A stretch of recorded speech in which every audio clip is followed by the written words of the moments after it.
Welcome back to Whiskey Moments Podcast. I'm your host, Pay McCormick. Joining me today, Mr. Todd Cameron. What's up? What's going on, man? We'll toast up. Cheers.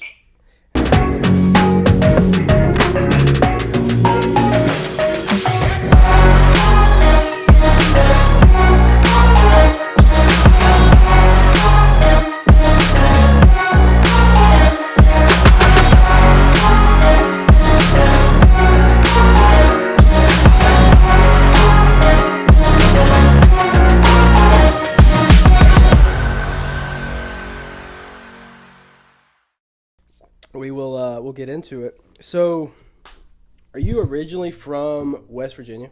Originally from there, born and raised. So, when did you move out to Nashville? I officially made a move 2012. Started coming down here 2010, visiting a little bit, Yep. and then a few more visits early 2012. And by August 26th, actually, that's the day. Wow. Official move in. Yeah. So, do you go back home often? When I can, it's getting tough just because of scheduling and everything. Yeah. Holidays are definitely good because everybody's kind of off. I definitely try and make a point. Thanksgiving and Christmas, get back, Easter, Yeah. something like that. But definitely Christmas. But this might have been my last West Virginia holiday actually because my parents are moving down to Tennessee now. So Oh, really? they're the only family I'll have left is my aunt and uncle up there. So I'll try to get back up there and go see them. But yeah, I was thinking about that the other day. Yeah, that's I might have crazy. just spent my last Christmas in Yeah. West Virginia. How far is it from here? About 6 hours, 15 minutes, depending on traffic, drive. I mean, I've made it in just under 6 before, but I was booking it. Yeah. Weather was good, and Mm-hmm. not a bunch of idiots on the On the highway. Yeah, that plays a difference. I mean, Yeah. it definitely does. Cool. Were you playing shows like in West Virginia, like before you came out here and kind of I guess, how long have you been performing, singing? Oh, feels like since the Titanic went down. It's been, man, I started back. I mean, really, probably first ever performance was in church. I grew up in church and played acoustic. And then we eventually got like a little church band together and kind of did a couple songs on like Youth Sunday. But that was like first experience, taste of it, and then probably high school. I took it a little bit more serious because they actually offered an elective, which was guitar. Really? And the guy taught. He was one of the music teachers, and he taught guitar. I took guitar 1 and 2, and I'm really thankful for that because got in with a bunch of other guys too that played, and I learned a lot of songs and covers from other guys that their dads had taught them or whatever, and that's when they did like these coffee house kind of dances things, and it was pretty much just like a showcase. Yeah. And that was when I would say, so probably, man, high school was just kind of really getting that taste of it. And then to say I took it serious, it's just kind of on and off, some lessons and stuff here and there. But I would say, man, really the last 15 years has probably been the most serious that I actually took it. It's always been a part of my life. And, what am I, like 85 years old now, I think. So, but I tell people, I feel that way anyway some days. But, no, I think, probably the last 15 years, if I had to be honest with, and you learn more every year. So, Right. It's like, man, try to be better than you were last year. So. Yeah. Did you play sports in high school?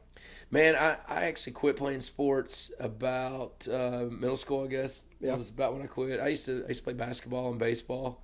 I just, when I hit like high school, man, it was, for me, I liked being able to go do things. Mm-hmm. You had to have, my parents were like, if you want to go do this, you gotta earn it yourself. So it's like I was working, man. Yeah. If I could go work on a farm, I put a pay for a ton of folks at church and my grandparents too, and I was always working on the farm doing something, cleaning fence rows, man, all the time. And if I could be working, I did that until I got a job at a little gas station. Yeah. Like 16, and so I quit playing sports because I wanted to make money. Yeah. I mean, yeah. Yeah. I think my first job at 16, I worked at a, do you know Case International? Yeah. Tractors, Red Yeah. Case IH? Yeah. I worked at a Case IH dealership, but I was in the shop. Let's go, dude. So it was, my first job was just sweeping the shop, like emptying trash cans. And thing that I could even help with was I had small hands, so I could like get parts like in the tractor. Yeah. Yeah, it wasn't fun, but No. but I could do that. Yeah, dude, that was the first time I saw tractor tires that were taller than me. Yeah. Man, I mean- you could make an absolute killing today working like in any of those tractor dealerships, small engines like lawn equipment, commercial lawn equipment stuff. Like, dude, they are like needing mechanics left and right. Like, it's funny how like that time has changed. Yeah, like, absolutely. The guy that turns some wrenches, you know. Dude, I feel like that's becoming more uncommon. 100%. I mean, there's not, and I mean, all I was doing was pushing a broom, so I wasn't turning wrenches or anything like that. I was 16, so yeah, that job taught me how to drive stick shift in the parking lot. Like that was it's the greatest thing you could ever learn. I tell people now. People ask all the time. They're like, "Hey, what's it? You know, what do you think's the best theft deterrent of a vehicle?" I was like, "Manual transmission." Absolutely. Stick shift. Dude, no one's gonna steal that. No one knows how to. Nobody knows how. Yeah. That's funny. All right, so did you go to college? Yeah, I did twice. So I went to Concord University for undergrad. I started out majoring in accounting, and then I like hated it. Yeah, absolutely. And I was like, I'm just gonna finish out. So it's just regular. I guess my main focus shifted to like marketing just to finish out my bachelor's. And then I got out of college and I was just trying to figure out what I was doing with life. And I was like, man, I remember going to work and like that first fall, that school wasn't back in, and I was like, what am I doing? And I was like, I had like a little band going, and I was like, we were trying to play a few shows at like the couple clubs locally that would let us play, and it was not good. And I was like, I was dating this girl, and she's like, oh, I miss not seeing you. I'm not going to see you on campus. And I was like, man, is this real life? Like, is this real? Like, did I just hit the real world? And it was shocking. And my buddy that I used to go fishing and shoot pool with and party with and stuff, we were just talking one night, and I was like, man, I'm like really missing it. And he's like, I know, man, I can't believe like we're graduated. And I was like, you want to go back? I was like, why don't we go get our masters and then we can stay in school like a couple more years. We got time on the insurance, and everything. And right. He's like, yeah, dude, let's do it. So you went back one night, one conversation. We went back. Ended up going to Marshall University for my graduate. I wanted to go to WVU and go Mountaineers. I'm a huge WVU fan. I grew up that way, but man, the problem was the MBA program required you to go overseas. And I go back to, I was like, that's spending a lot of money, and I'm over here trying to work. So I don't know. It was such a weird thing that they had, and actually, when I looked into Marshall's, it was like I could finish this in 18 months. I actually didn't have to go the full 2 years. Yeah, and I was like, maybe I'll just do the MBA program at Marshall. And I had a bunch of friends that already went up there anyway, and so I was bummed because we both wanted to go to WVU, and I was like, well, the Marshall program's actually, a little bit more convenient and doesn't require you to go overseas. So we did that. It was all night classes. Graduate level, you only got to take 9 hours is full time. And I was like, well, this is awesome. Yeah, so that's not bad. I was working like 2 or 3 jobs, bartending and working at a bar, and then I was stocking shelves for Pepsi, and then I started my own lawn care. Too. I was all over. You were just doing it, man. Bro, you were trying everything you possibly I could, man. Just putting money away. Well, I was saving up for some things and everything, and then that's really kind of when the music kind of kicked off too. But yeah, I'm glad I went to school. My parents told me, they're like, before you chase this music thing, they were not on board. They were like, you've got to get an education. You've got to have something to fall back on. A thing like our parents. Yeah. That my parents were like, they said, you're all going to go to college. Like my brother, my sister, me. No, you're going to go to college. Like that's final. Yeah. Now, whether you finish, but you're going to go. You're going to go. You're going to at least go. And I was like, God, like it was just normal. Yeah. Everybody went to college, but now it's like not normal. It feels like it's not normal, but I don't know what normal is now. I mean, for the kids, it's like I tell everybody though. It's like everybody's got a college degree, and I don't know. And just coming from working in my last main career that I was in for a long time, and being a hiring manager too, like the one thing I saw was a struggle was just the work ethic. Yeah. And I think for me, that's something that's always just been instilled in me since day one. And there's only two motivators in life: fear and money. That's it. It's the only two motivators. So it's like, okay, so what, gets you up and gets the gears and, grinding. And it's like, well, for me, I'm like, I'm always trying to like look at the future and stuff, and you see the cost of everything going up. And it's like, all right, so if I can be working, be productive, like that's what I want to do. Right. Same thing with my music career. Like that's how I started off really venturing into that. Was I took the same motivation I had at my day job, applied it to the music, that kind of thing. But I think this day and age, man, that's what I say. Like I've got buddies that didn't go to college, and dude, they're doing just fine. Yeah. Like I mean, they are. Some of them are entrepreneurs in a sense of, they've been able to create some stuff, or they've created a service. Right. And I say it like the service industry is just massive. It's I mean, crazy. you can make such a great living just providing a service. I know guys that, like I said, do landscaping, and they got businesses that are doing $1 million a year. Mm-hmm. And it's like they're taking off the winter months. They're enjoying life. Holiday season, Yeah, they wrap thing, up man. shop. I get guys that work 8 months out of the year, and they're like, yeah, during the cold months, we fly south. Snowbirds. Yeah. And honestly, I think social media helped a lot of that. Like, there's a lot of people getting paid from like TikTok. all day. I mean, I feel like TikTok's a big employer for a lot of people.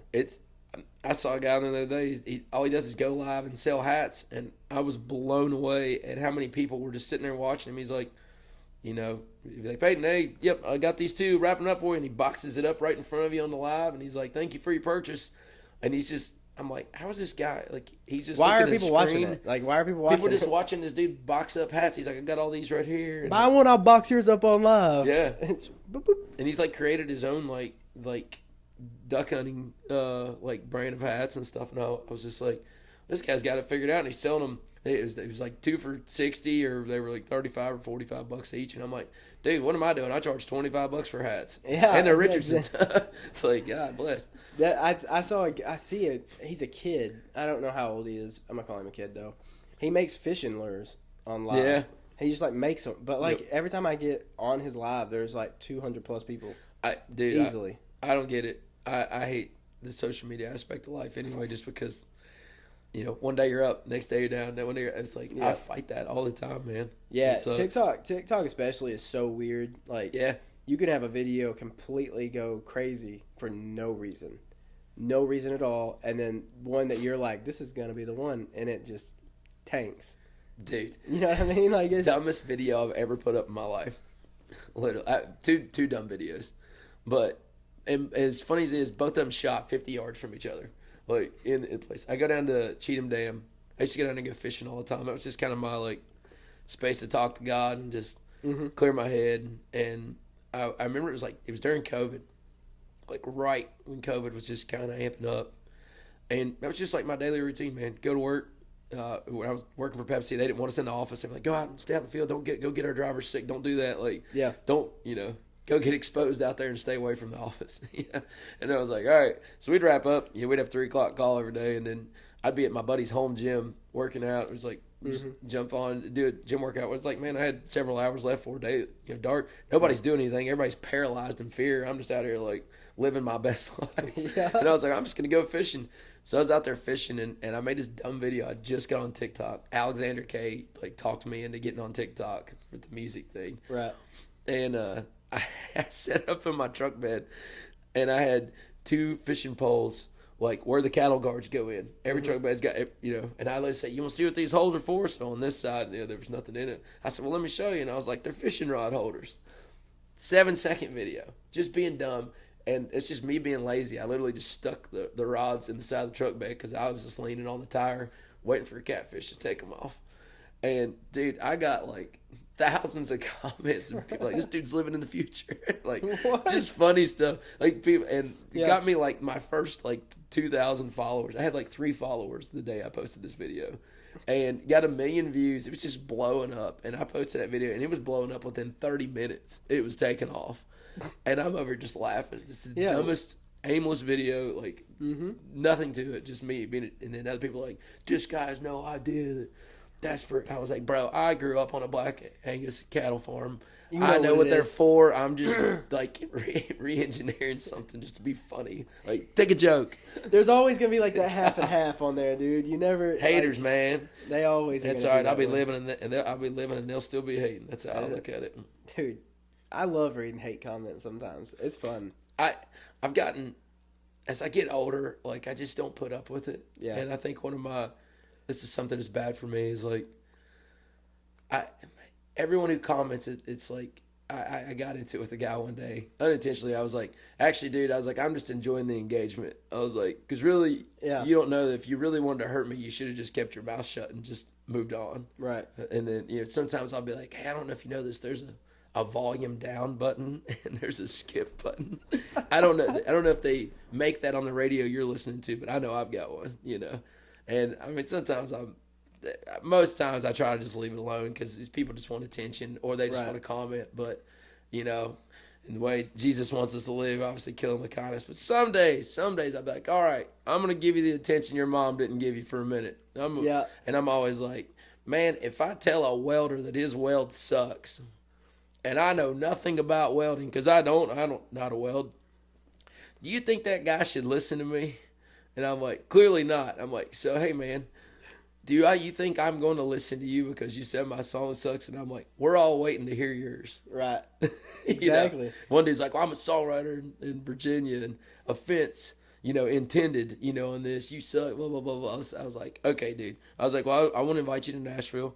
I want to bring you up on stage, and I'm going to tell everybody why you're there because of our little comment battle. I'll let you play your song, and then I'm going to play my song. I was like, and when I get done embarrassing you there, then I'm going to meet you out back and I'm going to embarrass you again. And my buddy's, you can't do that, man. You can't threaten. Yeah. I was like, no, sometimes I think people need a good old-fashioned ass whooping. That's what I think. They do. Like, that's, you know what? Dude, I swear, that happened one of the first videos, the podcast I posted on the TikTok.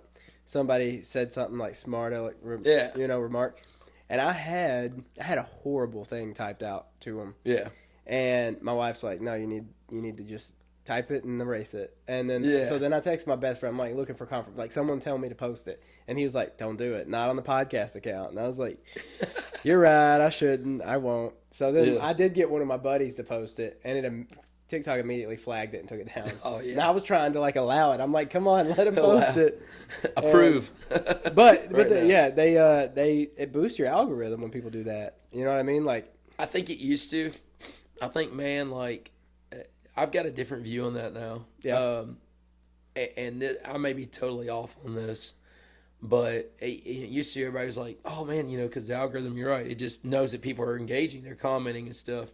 I think with music, it's a little different. I mean, people are absolutely seeking controversy now. Like, they live in that. They're just completely, their entire life just encompasses controversy, and everything's based around politics and he said, she said, celebrity drama that I already know who these people are anymore. Right.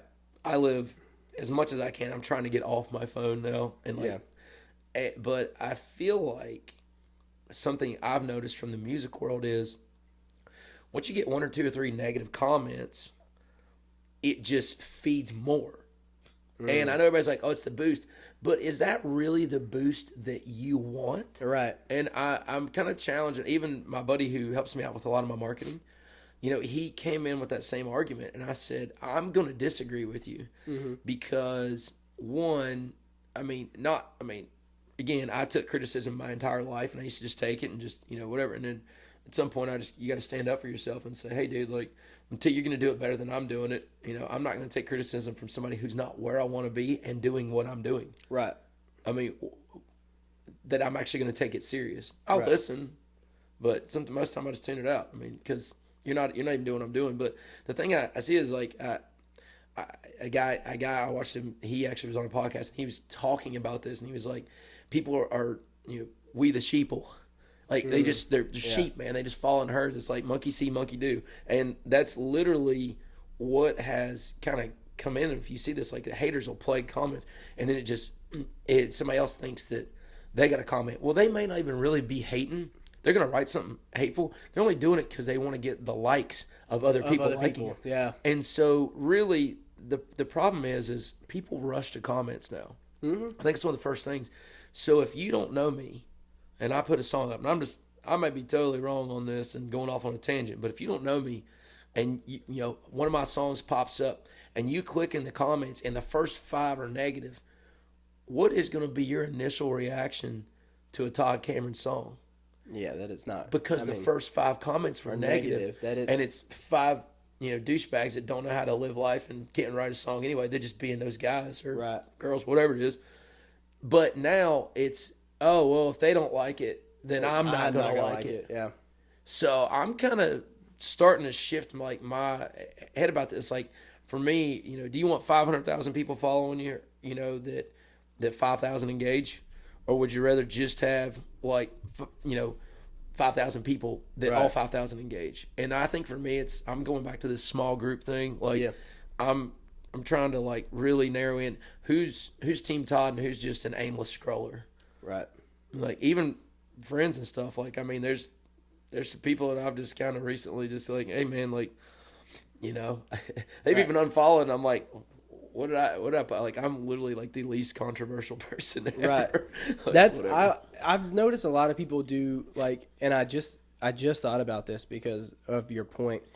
People will post things in their TikTok. They'll be playing a snippet of their song, and on the cover it's just how many people are watching from the West Coast or whatever. Yeah. Comment where you're from. So then that drives the comments because people are just commenting where they're from, and there's nothing negative. All it is places.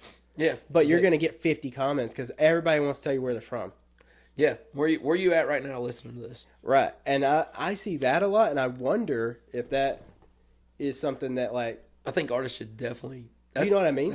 I've never done that. It drives comment. But it also directs it to where no one's going to say something negative. No one's going to listen to that song. Yeah. You're not giving them something to comment bad about because all you're asking is where they're from or whatever. Yeah. I don't remember what the guy said. I'll have to look at it because I commented on, and anytime someone asks where you're from, I always comment. I'm probably, I know I'm guilty of this too. There's times that I've definitely been the aimless scroller, but it's because I'm just kind of looking and watching, more of an observer, what's working, what's not. And we've all copied somebody else's, general idea. Absolutely. That's I'm not even going to sit here and act like I'm coming up with everything 100% original as far as content ideas and stuff. But I think that you're onto something there with the whole, how can I drive some engagement? And again, I'm not saying all of it's bad, but it's just the problem is it just keeps breeding more and more negativity. And right. And for me, that's what I was telling my buddy that helps me. I was like, man, I'm going to kind of go against you on this. I think that the actual best move to make now is to delete the comment, block that person. Because here's my thing. If you don't like his song, you're probably not going to... The chances are you're not going to listen to another song. Yeah. Unless you're just... It's on in the background and you just don't know it's me. Right. Now, here's the second piece of this. This is where it's even worse for you now. And I've seen artists, I'm not going to name their names, but there's some artists that have gone a super hard rock route, and then there's some that are, trying to take it serious, and it looks more like a comedy act thing. And we all know some of these artists that are out there, and I'm seeing it. It's man, I read their comments sometimes, and I feel bad for both of them because, at the end of the day, these are guys that got dreams, and whatever it is, you got a dream, man, you need people to get behind it to make it actually work. Right. And so I understand, wherever your level of being an artist is, you need that support and stuff. But it's when everything's negative, I'm over here guys, you're just at this point allowing the trolling. And the reality of it is yeah, you might get some followers. You might think, oh, this is great. But how is that translating to ticket sales? Right. How is that translating to Spotify streams, Apple Music streams? Are these people buying your merch? Right. Stuff that actually makes stuff money. That matters, because at the end of the day, I can have 1 million views on a video, and I've realized it's I don't really care about social media anymore. Right. But the problem is when you get negative haters commenting, well, the algorithm, all it knows is you commented, you engaged with that video. So guess what's going to happen? It's going to put more of my videos on your For You page. In your page. Yeah. So now I'm not only going to get one hate comment for you, I'm going to get more. But you're not a fan. Right.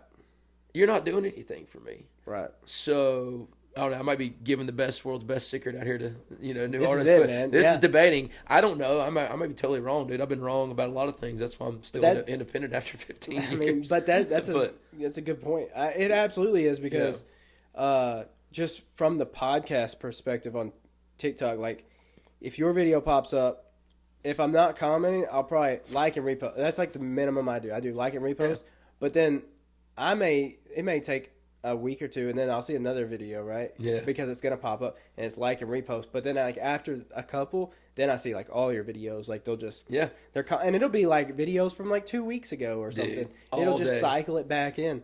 And it's because like it, You look like and then then you look weird. Like, what are you doing going back through my page? I always do that because like it'll show a video and I'm like, why does it look like Christmas? So I click it and it's like just watch and it's all the way. I'm like, yeah, no wonder.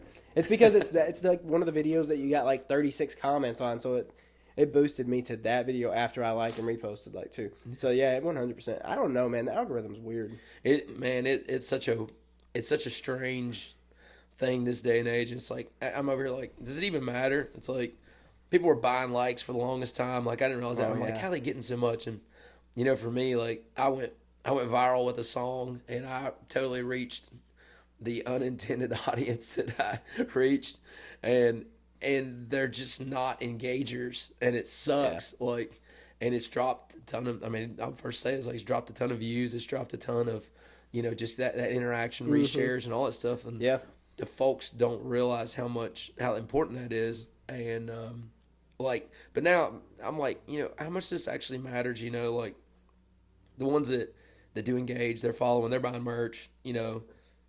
Sharing the songs, all that stuff. Yeah. So are you trying to go live more now? I think that's the goal for me. Just because I think I just held off on stuff for too long. Like I'm always like the last one to jump on a train for something. So I'm trying to rewire my brain to be like, hey, this is something new. You should try it. Like do it. Like what's the worst that could happen, right? I think that for me, like I just got a couple of like 4 pedals that can and the like said a little Focusrite. Interface that I can hook into. Yeah. And I think for me, I'm going to start trying to go live. And one thing I don't really do, just because I play so many cover shows to make money to feed into my originals and pay for content and all that other stuff, is I think that I'm going to start going live more and I'm going to play more of those cover tunes, because I think I'm just burnt out on playing them because I play them so much, you know, and live for a live audience stuff. But like going live online is totally different for me. But that's what folks still want to hear it. Right. I've got friends that make good tips off of that. They build a good fan base. So I'm like, like that's for me. So that just happened. Like I've got I'm testing out a few things, and once my voice gets better, I feel like the last 6 weeks, every time I've had a night free that I could go live, my voice is shot, and I'm like, I don't want to get on here and lose fans. Or like make it where your voice is worse, or whatever. Right. All right. Now that we're done talking about TikTok, for a minute, and I might be wrong on all that, by the way, but that's just my viewpoint. Hey, who knows? Right. Who knows? So your latest song is Every Town, right? So I guess let's just talk about that a little bit. What was like the inspiration kind of behind that? Actually, that was the first song that I ever wrote with Sam Grow. I took that into a co-write. Sam reached out to me because of a TikTok video that went viral. Here we go back to that. I was just talking about the cliques and stuff that were in Nashville, and I'd known Sam because I had listened to his song "The Blame" on like the highway one day. I was like driving down the road and I was like, "Who's this guy?" I was like, "This song sounds freaking awesome," and immediately added it. And I took that idea in because I had wrote down basically like the song turned out different than we ever like started out writing it. But I give Sam a lot of credit, and Alexandra Korn, she's awesome too. Cody Cooper, he's my guitar player. We were all just talking about it. We ended up setting up a date for writing because I posted up this video basically just saying like, man, feels like people in this town are more worried about numbers, and if you don't have certain numbers, they won't write with you. You won't do this. Sam's like, hey, dude, listen, I don't care about your numbers. I'll write with you, man. And, I'm not gonna be part of this clique. And actually, Muscadine Bloodline commented too. There was a bunch of like that's cool, like way bigger artists that commented. He kept saying, dude, keep doing your thing. Quit worrying about this. It was, I was like, cool. The one time I rant goes viral. Hey, it reached the right people. The rant guy, right? But we went in there, and I had wrote out like parts of this chorus already, and so I always knew that like anytime you walk into a new write with new people, like I always try to have something kind of already going in the works, just so it doesn't look like because I want to be able to write with these folks. I knew Sam wrote great songs too, and I was like, I wrote this down a long time ago. When I was touring, I was just thinking like, man, every small town has like almost the same elements. And I was like, and I bet every small town's got a heartbreak girl like you. And I was talking about a girl that put me through some hell back in my hometown and stuff. And he was like, let's flip that. He's like, what if it's, he's like, let's change that whole scope.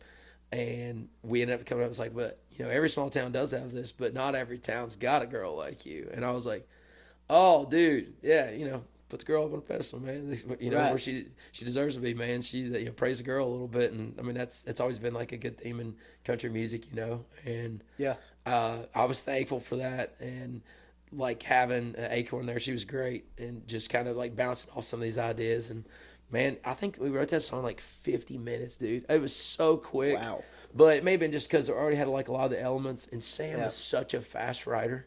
Really? Oh, dude, he just like, I love that I can spit something out and he'll like spit something back, and it's like we're over here just merging it all together. And Cody and I had already kind of, I think, like come up with a couple of the chords and stuff. And as funny as it is, that song was just supposed to be an album filler, and we decided like, we need to play the singles game a little bit more, and it is now like my first official biggest release that I've ever had. Really? Yeah, and it's funny, man. Like, it's a good song. I appreciate it, man. It's just I think every song though just continues to grow, and that's what you want. I'm blessed, thankful for the good Lord, thankful for the fans. But man, yeah, it was just such a wild, like, it's always the one that you don't expect? You don't expect, yeah. And it's just, it's trending. It really does make me, like, I'm from a really small town, and it literally, I think about my small town when I listen to it, so. That's cool, man. Yeah, like literally awesome. Like 600 people in it, so. Back roads. Get it, man. It makes me think about it, but also I was like, anytime I'm having someone on the podcast, I always just like hit Apple Music, and I'm just like, let's just listen. Yeah. And I did write down because, dude, one song I have of yours on repeat right now is I think from 2021, and it's one of those songs. Dude, that's my jam, dude. Is it? Yeah, I listen to that funny. Probably at least once or twice a day. Dude, that's awesome. I kind of forgot about that song too. Yeah, I mean, it's older. I mean, I never seems played like it. It's older. We wrote that. Let's see who was on that. I think it's Cody, Jared Harder, and Clayton Shea. I think we were all on that song. We wrote that one. I remember putting that out right after Ruin My Truck, and it did like a lot better than I expected it to and stuff. But I, just from a relatability standpoint, and it was another just TikTok one, Yeah, that's cool, man. I think that was another one that was just like, we were playing the singles game, Right. Yeah, well, it worked in 2025 or 2026. 2026. It's still getting traction, so hey. Yeah, there you go. All right, so what is like? Now that we're in 2026, what's your goal for this year, or multiple goals, whatever, So I set out 2 years ago. I took off time from actually putting any music out, pretty much 2024, and just wrote and reached out to a lot of new people just to try and write with some fresh minds and get some fresh ideas and stuff. And wrote a bunch of songs and ended up cutting 12 that I had planned to waterfall release a record. So I was planning on releasing a record February 13th with a single drop and having like 4 or 5. It was going to have like 5 extra songs on it. Every town being one of those, but I ended up shifting it up for release. Got a brand new song coming out next Friday with Sam Grow, by the way. So you're the first to know about this. Oh, so coming out. When's it coming out? Next Friday? Yeah, it'll be on the 23rd. Yep. And again, just kind of this whole, marketing strategy, as I'll put it. I'll put it in layman's terms there, but like trying to drop these singles. But I was planning on adding back every song that I'd written with everybody up and released up until this point, and then drop on February 13th is probably my favorite single, on the second favorite single on the album. But now it's like, I don't know that albums are still getting the same treatment, and it's I'm literally still torn. I wake up one morning, I'm like, do it. Next day I'm like, don't do it. Like, just don't mess up your score and everything. Like, just you got things are trending this way. So TBD, but I wanted to drop an album at the beginning of the year, and then we've already got 16 more songs. Yeah. That are already tracked, and we're just in the middle of we're just doing vocals now. It takes us time. Adam Schoenfeld is my co-producer. Great dude. Probably one of my favorite people in this town, because he was one of the only ones that has stuck by me. Yeah. Since day one. Him, my drummer Chad Yarger too. Same thing, guys. Just been by me since day one meeting, and loyalty is a big thing for me. So we got our team, man. We're real tight, and using the band guys for stuff too. Like, I try to use as much of those guys as I can. Yeah. And doing just all in house. But really, album and the second album, that's kind of my goal. But I'm trying to determine if I'm going to just make album one, extend it out a little bit longer with the singles, to where when out, make it, instead of a 12 song, 16, and it may just look like a playlist on Spotify. I think Apple Music still kind of rewards dropping an album, but I've heard now they don't want you re-releasing your old stuff on it. So if I take the Jason Aldean approach, I think what I'm hoping to do with the second one, we're going to get it done a lot quicker and just upload the whole thing and waterfall new singles every couple months. Yeah, so that's cool. What about like a touring or anything like that? Yeah, actually been working on some tour dates. The last 2 weeks I've had some really good stuff. Actually got some really good stuff in Florida and Georgia, which is two places I really haven't played much at all. But I've had more folks reaching out now. I think 2020 to 23, something like that. It just felt easier to stay closer to town outside of the one or two fairs and festivals once music came back from COVID. It's just hard. It's hard to justify. It's like, with the tips and stuff downtown, it was it costs so much to put out a record, and it's all on me. I have zero investors. I pay for all that on my own. That for me, it was all right, how do I make this work and still chase the dream that I want to? And the goal is to get in front of as many people who have never heard about me before. The way I look at it is if I'm downtown, I'm in front of 50, 60 different cities every night instead of just in one city. I don't know. Online algorithms love that. They love it when they makes a lot of sense. IP addresses from all over. Yeah, absolutely. So it was just as much as it's kind of shaded, I think, by the industry. I don't know if it still is anymore, but performing downtown, to me, it was like I'm planting seeds, and then they're going back, and then a lot of those people are starting to call now, hey, would you consider doing a private event, or would you come play this club? I know the owner, and so I'm getting a little bit of traction from that. And the goal is to get out and do stuff that makes sense. I can't travel across the country for, $1,000. It's all right, I've got 3 other guys in this, plus fuel and figuring out everything else, marketing and whatnot. It's those days are done. Taking the risk 15 years ago. To play for 6 people. Right. But yeah, the goal is to get. I think for me, more fairs and festivals. Hopefully.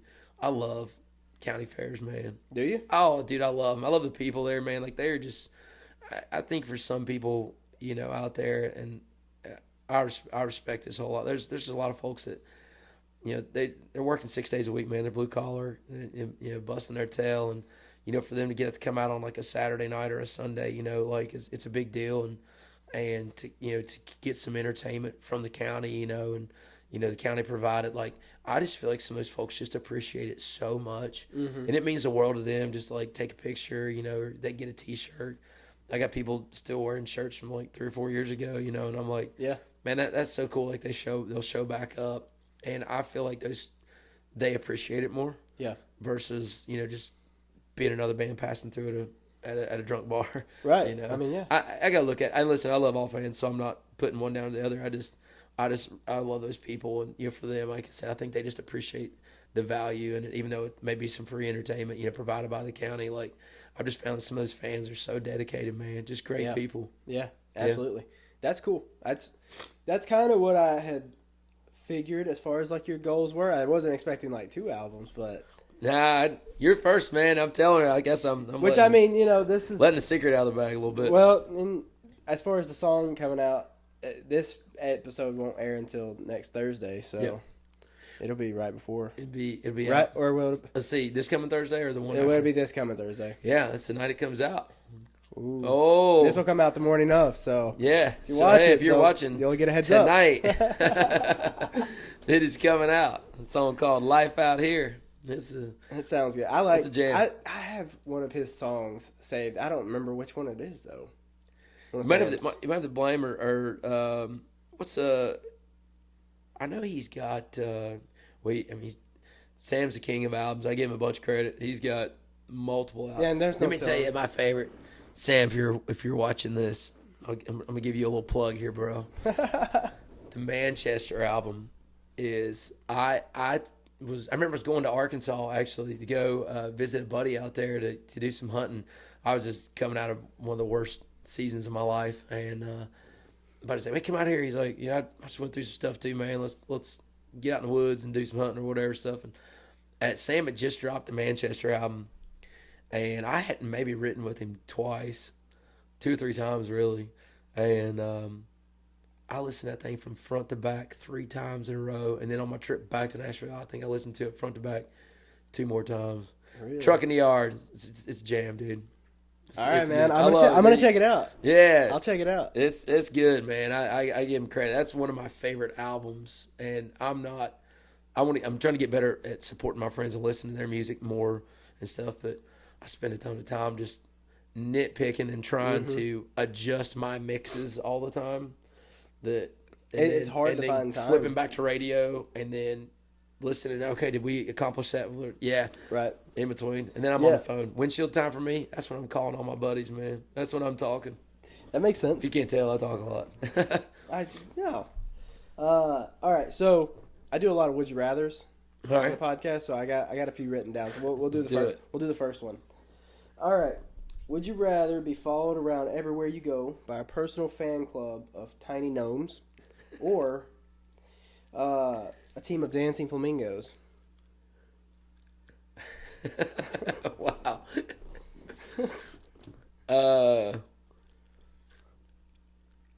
Yes. Either or. I don't know. I mean, it's just. I mean, I really don't know how to answer that. Like, I feel like your stage presence needs some dancing flamingos. Maybe that's what we need. I think that's what we've been missing. Yeah, you know what? Let's do the dancing flamingos. You know what I mean? Throw some of those up on stage, man. That's funny. All right. Now one of the most. I don't know. I want to know about this guitar story. Oh yeah, dude. So, for those that don't know, it's sitting right here in front. Which you can't see it. But Todd has one of Brantley Gilbert's guitars. Mm-hmm. Was the case? That's it. That's the case that it was in. Like that's kind of the character that came with that thing. Cool. I wasn't sure if he was slinging that thing. Dude, I mean, so I guess when did you get the guitar? 2015. I think it was like end of 2014, going into 2015. Okay. I was a huge Brantley Gilbert fan. I give that whole era from like 2010 to 2014, 15, like the kind of rock country kind of embraced. Like that's really what got me into that. I had a buddy from back in Huntington was following. He was always following like underground artists, like artists that were just starting to come up on the rise. And he was like, dude, I watched this guy play at a club down in Georgia, like, or somewhere, I can't remember where it was. And he was like, man, he's great. And I think he's written songs for Jason Aldean. And so we were listening to the My Kind of Party album, front to back. All, and like I was in my rock days. I'm a rocker at heart. I will always be a rocker at heart. Yeah.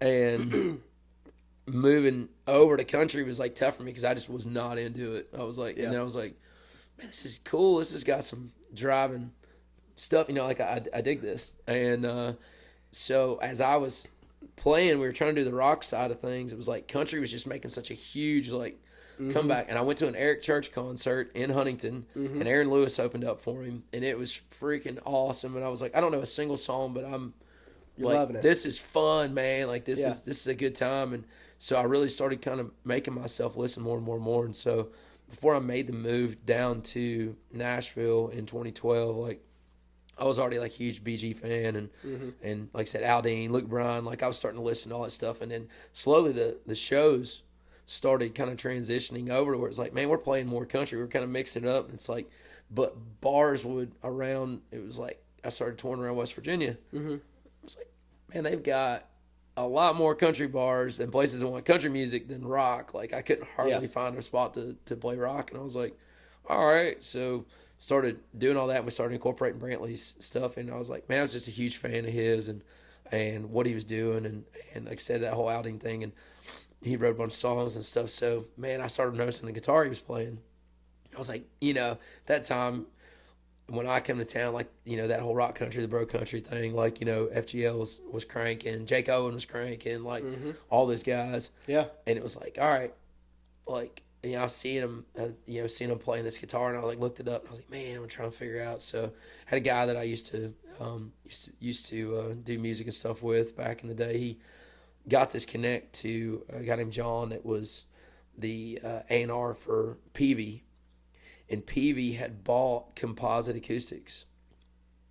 And I guess I don't know the entire story, but I think when Katrina came through, it kind of wrecked their inventory, and then I think Peavy bought them to keep them going, and I think or something is the story I heard, long story short, and just said, hey, just keep doing what you're doing.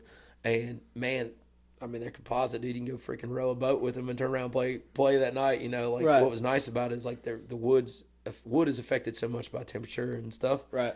And like with those, dude, it's a solid carbon fiber. And so I was like, man, Brantley's playing this. It looks like such a freaking awesome guitar. So I just emailed this dude, and I was like, hey, man, we're doing all this stuff. You know, I've opened up for these artists, you know, and yada, yada. And, you know, man, I'd love to, you know, talk to you and see if there's something we could do. And he said, dude, why don't you come by? It was a sound check. He's like, why don't you come by and talk to us? And he's like, you know, I'd love to meet you, man. Sure, I'd love to hook you up and stuff. So I go by there, and I'm just telling him, I was like, yeah, man, you know, this is how I heard about the guitar. Like, I know Brantley plays them, and I think Randy Hauser was even playing them. FGL was playing them, you know, like at that time. And he's like, well, I got something cool, man. He's like, just came back yesterday. He's like, we just upgraded Brantley to, you know, this new series of guitars. So we got his old one here. Would you want to try it out? And I was just like, man, I lit up. I was like, yes. Like, I couldn't say yes fast enough. And he brought it around, and I can't remember if it was him or somebody else was telling me. He's like, yeah, Brantley actually talked about it in a video. I don't know if it's still up on YouTube, but about how tough those guitars were. And he's like, yeah, I think one of ours actually got ran over by like a forklift or got stuck in a big elevator door or something happened. That's that one. That's the one. He's like, yeah, like ripped the case all the way up, and we thought, oh man, the guitar's done. And they flipped open the case, and the guitar was fine. And that's it. Yeah, that's the one. You could tell. Yeah, dude. At the top. I mean, the top and the back. Yeah. So he actually talked about that. I watched the video. It's been so long since I've seen it, so I don't even know if it's still up. But and I don't even know if he's even with Composite anymore, if they're even working together. But John hooked me up with that guitar, and I got to he was like, you know, leave me a credit card and I'll let you take it out and try it. And I was like, okay. And then I ordered my own. I did a custom. Yeah. That had like black flames coming up it too, man, which was like super cool. Yeah. That it was like a one-off design. I was like, dude, I want one of those. And I've got it at the house too. So I bought 2 of them, and he made me a deal on that one. And so, man, I've had it, and it just hangs on the wall. Yeah. And I've used it for a couple co-writes and stuff, but I used to play it like crazy, and all I could think of was like, man, this guitar's been in front of 20,000 people every night. Yeah. And then look it up, and he said, I don't know, obviously I wasn't there to prove it, but John said, he's like, that's the one that was in his videos, you know, and he's like, that's the one he played all the time. And I guess he got sent out with, you know, 2 of them or had a backup, but I don't know. Dude. So yeah, it's for sale now. I had it sold 2 weeks ago, and then the guy backed out. He, financial reasons, and I get it. It's around Christmas time, but I guess I'm gonna put it back up for sale. I'll just like, if somebody else can get some enjoyment out of it, I'm not gonna sell it to somebody else who's gonna flip it. I want to sell it to somebody who, man, they really want it because they're a huge Brantley fan. Right. I used to be, and I still am, man. I appreciate all of everything he does. I think at that time, when you're just getting into music, you kind of worship every artist that like inspires you. And, right. When you get older, you just kind of change, and you're like, I'm kind of doing my own thing over here and whatnot. And Paul Reed Smith is great to me. I love Paul Reed Smith, and they've hooked me up with acoustics, and so I'm like, well, we'll post a picture of the guitar or something up. I know you probably got some pictures and stuff. We'll post it. Yeah. We'll post it in the podcast, and then we'll post your Instagram's probably the best, right? Yep, I got those, and I'll shoot you those pictures and stuff. But we'll post it so people that are watching can see it, and then if they want to buy it, just hit you up. It's for sale. I'm gonna give it to the highest bidder, but also because I'm gonna use this to pay off some studio stuff that I've got going. But I want somebody to enjoy it. Yeah. Yeah, if I had the money, I would take man. it. If I got a buddy in West Virginia the same way. If I did, someday Brantley's gonna sit in that seat someday. There you go. At some point, I've thought about that for the longest time. My friend back home. Yep. Biggest Brantley Gilbert fan, and man, I did him dirty in high school. Oh. I went to a concert, and I took my girlfriend at the time instead. And I've seen Brantley twice. So the first time it was like $50 in a really small like Coliseum. Yep. That my parents went, and it was like, man, I don't even know if Kick It in the Sticks was out. Like it was probably the first album. Yeah. Like the what was it? You Don't Know Her Like I Do. Great album. Was like the number one song, right? That he played. That's in the video. Well, that's also in is it More Than Miles? More Than Miles. Kicking Sticks. That's what John told me. He said those are the ones. He's not with the company anymore, but he told me that. Yeah, that's dude. Kicking in the Sticks too was, dude, generational. Like it. Oh, dude, that song still just slaps, man. Anytime I just want to I just listen to it, man. And then his microphones have the brass knuckles on them. Yeah. Dude, that's sick. Yeah, you got like a chain, like mic stand. It's so cool. I remember. This is crazy. The second time I saw Brantley. Kind of a bigger, stadium. It wasn't a stadium, but it was a bigger like convocation center. And Luke Combs opened for him. Yeah. And it was $50. I mean, I paid $50 both times I saw. And Brantley was the headliner. Luke Combs opened, and Tucker. I don't know how to say his. What is it? Bethard. Yeah, I didn't know how to say his last name. I thought I saw him on that ticket one time too. Yeah, and I have those tickets still. So I was like, what? That's back when tickets were printed still. So I was like, if I ever get him on, I'll have to bring those out. Because that was a long time ago. Both of those were. I texted his manager and I said, hey, before I make this thing public and sell it, like, would Brantley want it back? I don't know. But I didn't hear back from him. But, whatever. I mean, it's been cool. It's been cool to have. And I was just going through stuff at the house today. And I'm like, man, this guitar deserves to be played. It deserves to have some kind of or somebody else to enjoy it. And I think as you get, kind of older in your life and stuff, it's like, man,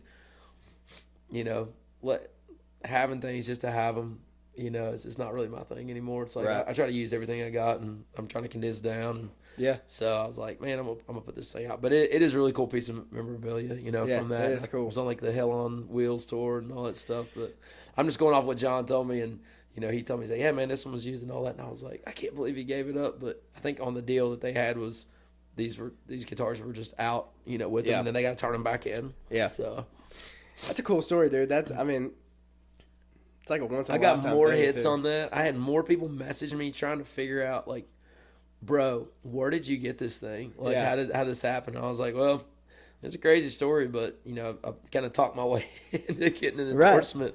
And I was not worthy at all. But you got to make yourself sound better in email than what you really are. Thank you for the sales experience from Pepsi to figure out how to sell myself to get a deal. Whatever works, man. Oh, that's funny. Who are your biggest influences? Who do you pull from? Man, I always tell people, like, as far as my sound goes, Well, let me see. I go back. Bryan Adams absolutely is. Man, that guy. I feel like he just deserves so much more credit than he gets. And I'll tell you why. From a standpoint of go listen to that guy live today. He's probably one of the only rockers from the 70s, 80s era that has put that many miles on his voice and still sounds like the record. Yeah. Like, I mean, you see it. You just see it over time. Like, people, just your voice, man, it's worn down like anything else. Yeah. And I just, man, that guy is incredible. And I love his melodies. I love the songs. And his songs, man, they're really hard to cover. Like, he's got some range. That guy can freaking sing and jam. He's just an incredible writer. And I don't know why, but, like, my mom used to jam his CD, the So Far So Good CD. It had just, like, a bunch of hits stuff on it. Summer 69, obviously everybody knows that one. But, man, Run to You is such just a crusher. It's straight from the heart, you know. Yeah. And obviously, you know, Aldean covered Heaven. Yeah, that was a good one. Mm-hmm. I think as far as, like, somebody from the rock side of him, George Strait, you know, obviously George Cut.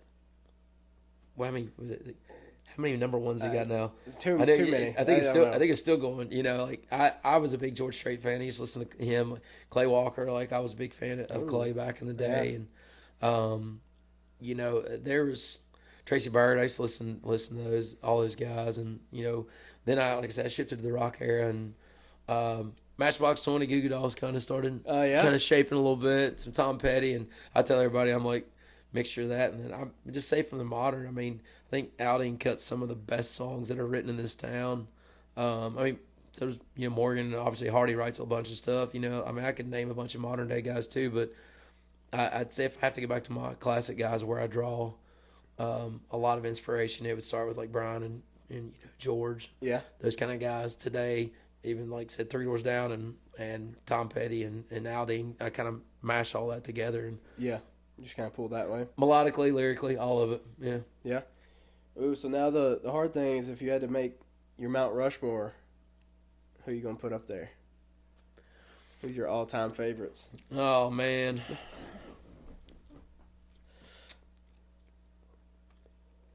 I put all of them up there, the ones I just said. I'd have to, man. I just think because they've all kind of just shaped my career. I mean, that's just me paying, you know, respect back for what they've done for me. Yeah, I think I'd have to. I mean, I'd have just a lot more faces than was allowed, but, you know. Right, yeah. Sorry. But that would. It's a new one. It's a new Mount Rushmore. Yeah, it's a new Mount. It's a bit, I mean, I would just because I think that, you know, taking some of the, you know, what was good from the old and what's going on right now and kind of putting it in a mix and bowl together. That's what I do. Yeah. Yeah. That's good. I feel like my Mount Rushmore changes a lot. Like, dude, I think about it. And I'm like, I can't. 2015. All right, wait. What's right now? The 2016 thing. What was your 2016 Mount Rushmore? I'm gonna question you for a minute.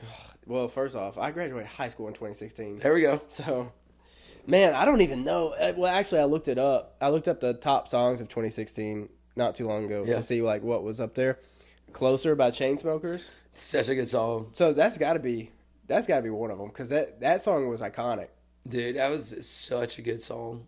A really dumb song, Broccoli. Do you remember that song? Oh my god! But I was like, I was listening to that a lot.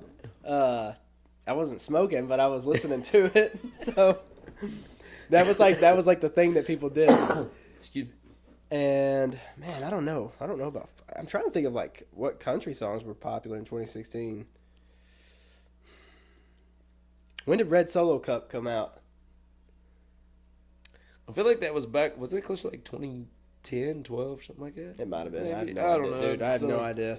I'm not good with dates. Me either. You're asking 2016. I'm like, man, what was I listening to? I have to put it on the calendar. I'm not going to remember. If I was listening to rap, it was Lil Wayne. And, I don't know if he put anything out in 2016. So, I don't know. That's and the only reason I know that is because I literally just looked those songs up. So, what was going on in 2016? Yeah, that's 2016 was a cool year. Like, everybody, I don't know why it's such a bit. Like, everybody talks about 2016. It was a good year. It was a great year. It was a good year for me, part of it, and then the back part of it was a little tough. I remember I was entering into a pretty tough season going into that. A lot of changes in my life at that point. Yeah. Yeah. Yeah, I don't, but it did like. I'd go back in a heartbeat though. Oh yeah, I mean, even if I had to relive everything the exact same way it played out now. Yeah. If I knew exactly how it was going to turn out, obviously I'd still relive everything the same way. I just probably wouldn't let like a lot of emotions and stuff affect me as much as I did. Yeah. I'd just be a little bit more. I guess everybody had the same 2016 because everybody's posting about it. I see all these people posting about it, and I'm like, I'm still trying to figure out how to do that video that transitions into John Hamm in the club. Dude, I haven't done that either. But I was like, people are doing it with their dogs. Dude. Yeah, it's insane. Well, the dog. I was just like, and it's funny. It worked, but I don't know if you noticed. I feel like these trends are hot for 7 days and done. Died. They're done. Like it's just like over with. Yeah, it's exactly. Like, it was another trend that was going on before that, and it was like, was it like in your 20s? In your 30s, you're going to do this and this. It's absolutely important that you listen. And it's Then you had the mashup between the Four Non-Blondes and whatever that song by Four Non. Wake up in the morning and step outside. Yeah. And then, it's like the two people back to back. Yeah. Yeah. Okay, it's like up and but gone. It does. It literally like So you better jump on in. You have to jump on it as soon as it's a thing. I'm gonna wait 3 months and then do them all like 3 months delayed just to see if like 2016. Because you're again. Hey, it goes back to what we talked about earlier, man. Your brain is wired to stop and see this transition, even though everybody should know who John Hamm is now. After seeing that dude in the club, but you hear that song and you associate that scene with that, and that's normally something comical, You bring up a good point, and it makes me think about Spotify Wrapped. When people do their Spotify Wrapped, I quit posting mine. But it's like they do it at the beginning of December, and I'm like, bro, the year's not over with. Oh, they cut it. I think it's only 11 months worth because I was like, looking. Is that why they do the numbers? And I'm like, this is math ain't mathing unless this is like what Spotify actually pays out, which is a totally another conversation that I'll have about those jokers. But literally, I'm over looking at them like, I can go to my app right now. Mm-hmm. Of course, yours might be, from a fan standpoint, it's different, right? Obviously. Right. Well, I have a creator one for the podcast, but But you got the same one I got. Artists. For artists, yeah. But mine's for creators. Okay. So it is different, but same idea, same concept. Yeah. And I'm like looking at these numbers, and I'm like, dude, I'm doing a 12-month right now, and it's like it's not equal, and like these numbers are not, unless you're like, what's going on here? Unless you're inflating me on this side, and reality's over here, which I don't know, but I kind of I don't know that whole Spotify rap thing. And I also too like I realized like it was causing like some friends of mine. Like I'd hear them talk about it, and they were just like frustrated. I'm like, man, comparison is such a thief. Just stop. Mm-hmm. Like don't do it. You'll get there, man. Like there's steps that you have to take, because I also think if you get something too soon, especially some of these new artists, like you want to appreciate it. Yeah, I've been humbled many times in my life, and I think that's important. Yeah. So that whole Spotify rap thing though, it's just like I laugh every time I see it. Well, and it's so weird too. And I'm sure for artists it's the same way. Like you have Apple, you have Spotify, and then you got like now you got YouTube, and then like a YouTube recap, and then there's a app you have to put podcasts on Apple or Spotify. You have to use like a certain what they call like RSS feed. I didn't even know what that was. So you have to pay for another service. Oh wow! To basically make the podcast listenable on Apple and Spotify. Oh. So then that service gave me a recap based on, because they post it everywhere. Like I think I have the podcast on iHeartRadio. I don't even know. I don't use it. I've never checked the numbers. Never done anything. Yeah. I don't use iHeartRadio. Not many people do, but I think it throws it in like a bunch of different places for podcasts, which is cool. But like my number one country was the United States, but number two was Germany on that one, and I'm like, who's listening? And like, and it gave me the city. I was like, that's why I was like, that is cool. But on Spotify and Apple, it was all obviously like United States cities, and it didn't show me anything much overseas. And then the one that I uploaded the podcast to was like Germany, and it was like Netherlands and all these other. I'm like, this is wild. Just to see where everybody's listening. I mean, you just never know. I mean. It is crazy. I'm like, can I even understand? Like, hey, world. What's up? Hey, yeah. What up, Germany? All right. I got another Would You Rather for you. All right. Let's see. Would you rather befriend a mischievous leprechaun who grants you 3 wishes, but they come with unexpected consequences, or you have a guardian angel with a terrible sense of humor? Let's go guardian angel. I've had it. I feel like that's probably real life for me anyway. But Yeah, I think I have a guardian. I think I have a guardian angel anyway. I know I've got one anyway, so I'm thankful for the good Lord, man, in many ways. And God's got jokes some days. Hey, some days. Some days, that trust fall thing we got going on, it can throw me off every now and then. But I'm thankful, man. I'm blessed. Yeah. All right. One of my last questions is, and I think you've answered it to a point. I have on here. Just do you play downtown like often? I do, man. I got guys in my band too that are like they live locally, so that helps. And I think a lot of people ask me like, man, why don't you go on the road? And obviously, I says it's got to make sense for us to go on the road. We do fairs and festivals where we can, but my goal is such an ever changing environment, and especially from where it was in 2020 to now. It's like you can reach as many people going live as I can, traveling thousands. I just put so many miles on the road with other bands that I was in that when you do that, I think that you show up and you're playing for less people than if you'd have just played your little local honky tonk that night. Yeah. How many fans did you actually walk out with? I think that I kind of set this mindset of like, all right, the goal is to keep reinvesting everything you make on music to make more music. That's what I want to do for the fans, the people that are listening. So, the downtown stuff's a lot. It's easier for me for right now. Yeah. But the goal is to get out on the road and hit some places that we can. Well, we want to come see everybody. Right. Yeah. It's got to make sense. Right. So when you're playing downtown, you play covers and then sprinkle in your originals? Yeah, I'm just sprinkling in a lot more originals now. But I look at that as it's the same concept if I went out on the road, unless you're like signed on tour support and stuff. And obviously those shows look different.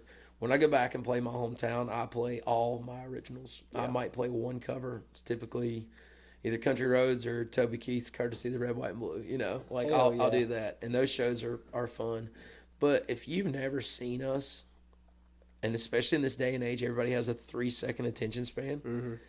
It's like, okay, I've got to find some relatable ground to get you to stay here. And it's like the same concept. That's why I appreciate downtown. It humbles you. It's like, you got to learn to put on a show or they're going to go check out 79 other bands playing at any given time. Dude, seriously. And so how do I keep these people? And I always appreciate when folks come up to me. Even last night, they were like, man, we stayed the whole time. We wanted to just stay and listen to a couple songs. And the people are like, nah, let's get out of here. We don't like this song or, don't like the way they sound, whatever it is. Like, they get up and they leave 30 seconds in. All they want to do is just hear it. But the ones that stay, it's funny. They'll typically stay, like, for a long time. Interesting. So it's more about just trying to learn to put on a show. And I think if you can kind of take that knowledge and just keep working at it, keep grinding, while you're doing that. And then at the same time, you're still making a living. Mm-hmm. Still getting in front of people who've never heard you before, which is the goal. Right. And now that everything's digital, it's like, hey, scan this QR code, connect with me on socials, connect with me on, on the music, and then I'm always like, my favorite thing to say is, hey, how many of y'all got a long flight or a long drive back home? How many of you don't live here in Nashville? Right. Every hand goes up. Mm-hmm. It's like, great, you got plenty of time to check out one of my originals. Have somebody from your group take a picture. Yeah. And if you hate it, send it to 3 more people that you hate. And that way I get 4 streams out of it. Yeah, you go. Like, I don't care who it is, whatever. That's a good little thing. And it works. Dude, people laugh at it, and then I'll see them getting their phones out, and then there's other times where the people just aimlessly staring at you, and I'm like, cool. Right. Hey, sorry, my name is Morgan Wallen, and you spell that TODDCAMERON. Do you do that? Oh, yeah, dude. And it gets them laughing, It's just like, kind of like, for those of y'all giving me the deer in the headlights look right now, like, it costs $0 to support somebody, Right. But I still haven't really figured out a way to like convey that other than being kind of funny to really explain to people how important every fan is. Every single last person that they think, he's probably got big numbers. He can do this and this. And it's like, it's not about the numbers. It's about the effort. Yeah, a lot of people look at the following count too. Yeah. And they're like, It doesn't even matter. Yeah, it doesn't. It doesn't even matter anymore. Like I said, most of my followers were hit the wrong demographic and age group anyway, and I was like, oh gosh, and it's just affected, translating that to real listeners. I mean, I thank Spotify for that data. We can dive in, like you talking about all these cities and all that stuff and age groups and what are they listening to, how playlists. I mean, there's a lot of data on there, and when you start driving into it, it's like, how much is my socials actually affecting this? Yeah, right. You know? That makes sense. I got one last would you rather, and then I think that's all I got. All right, would you rather only be able to eat food in the shape of a triangle or wear clothes that are exclusively polka dotted for the rest of your life? Definitely food, bro. Food that's in the shape of. I don't really know, so I get these online. I was trying to figure out why it has to be in the shape of a triangle. Like I'm trying to think of what food would be kind of weird, like a burger in the shape of a. I guess a burger, but it would look like a sandwich, like cut in half, yeah, diagonal. I guess it'd be kind of weird, but I was trying to think of it. I'm like, I don't know. Man, food in the shape of like what kind of food would be weird in the shape of a? I guess like spaghetti kind of be weird. That would be weird. Like spaghetti in a shape of a triangle. In the shape of a triangle. What else would be? I guess a hot dog in the shape of a triangle. that could be wild. Guys up there at the baseball fields, get your triangle dogs. Get them here. Yeah, I don't know. I get these online, so I definitely. It's like thing we talked about very early on. Like I definitely take people's would you rather questions. Yeah. I have to because there's too many in the world for me, and I don't want to repeat as many. Like Dude, if I can't help funny. it. But no, I try to just find just stupid. Dude. I mean, well, I don't like it to feel like just a straight interview. Yeah, I want it to just kind of be. This great, chill. Like thank you for vibe. having me, man. Dude, I appreciate you coming on. Normally we cheers it out, but I think you're all out. So. Yeah, I got a little bit of Dr. Pepper out here. Hold on. Oh, you got a little bit. Oh, we'll do it right here. I was hiding it behind the fireball here. All right, cheers. Appreciate it, man.